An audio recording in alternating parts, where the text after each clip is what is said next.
What's up, guys? It's Michael Ray. Huge thanks going out to my good buddy Cody Allen and everybody at CMT for having me on today to talk about my brand new album, Amos, out now. And I'm going to jump on here and ask your iHeartRadio Ask Anything questions. We're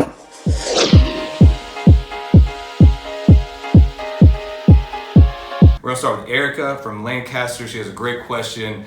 Do you remember the first time you saw yourself on CMT? And I absolutely do. It was for, Kiss You in the Morning video. Was seeing that on CMT, growing up watching CMT. It was all that was on in our house all the time was CMT, watching Hot 20 and just the music videos, and finally having your own video on there was just a dream come true. And having two of them go number one on the Hot 20 is a really cool thing. So thank you, CMT, for always being there, and great question, Erica. Skyland from the USA. How old were you when you first started singing?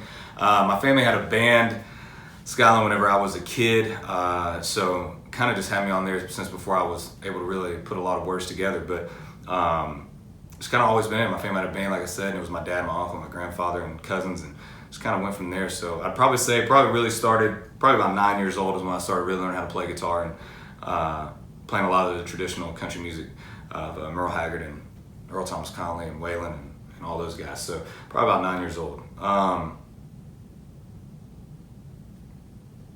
Jeremy from Seattle, what made you decide on Get To You as a lead single for your sophomore record? I felt like Get To You was just the message was something I felt needed to be heard, and I felt like everybody's been on that side of that relationship. Sometimes you're on the police side of trying to figure out how to get through a wall of somebody that someone has built up. Sometimes you're the person with the wall up. And so not only that, but vocally, melodically, I felt like it was a great representation of where the record was going. And just kind of, for us, was a no-brainer once we cut it. Sometimes you just kind of know that you have something special, and that's what we felt. We had Get To You finally recorded and made the decision to have it as the lead single for Amos. Cameron from Hewing. Michael, what is your favorite childhood memory?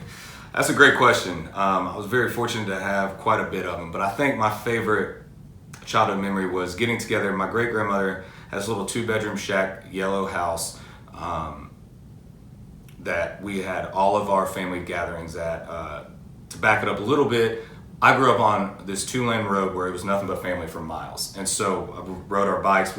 I grew up in a double-wide trailer on 10 acres, and I'd stand on the front porch and yell at my cousins for them to see if they wanted to come play. So we were all real close. And some of my favorite memories was, there's a big tree out front. I was climbing that tree with my cousins on big holidays, and my grandfather always ready to play music at any time. So he always had the PA system and the mics and the guitars and all the stuff. And we just sit outside and pick and jam, and everybody would cook, and it was just a very wholesome Southern gathering. And those are probably my favorite memories because they don't happen as much as they used to, and kind of wish they did. But those times are something that I cherish. So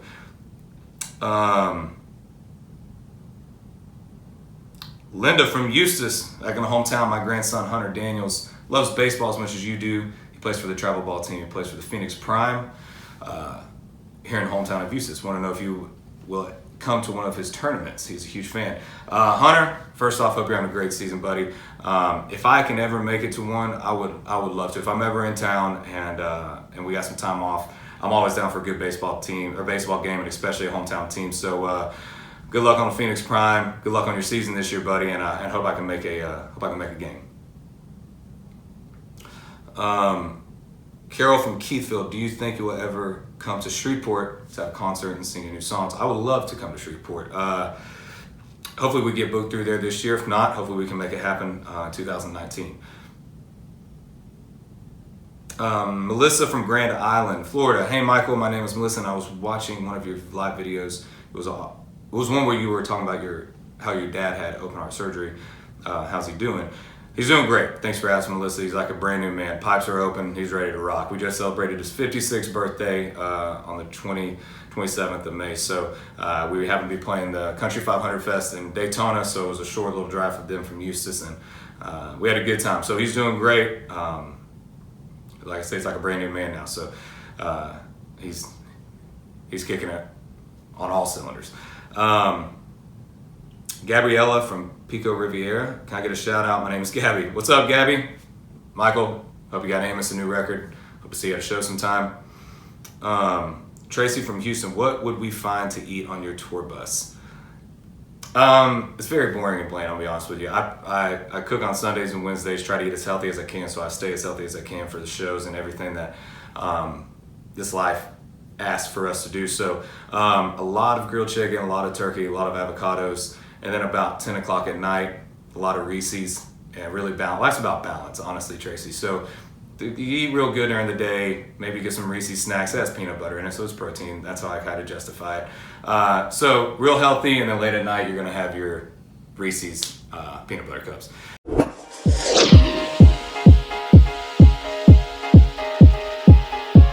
Thank you guys for your questions. Cody, CMT, love you guys. Thank y'all for all the love and support on Amos. And thank you, iHeart, for the Ask Anything chat. Amos is out now, and I look forward to seeing everybody out on the road. Y'all be safe. God bless you guys.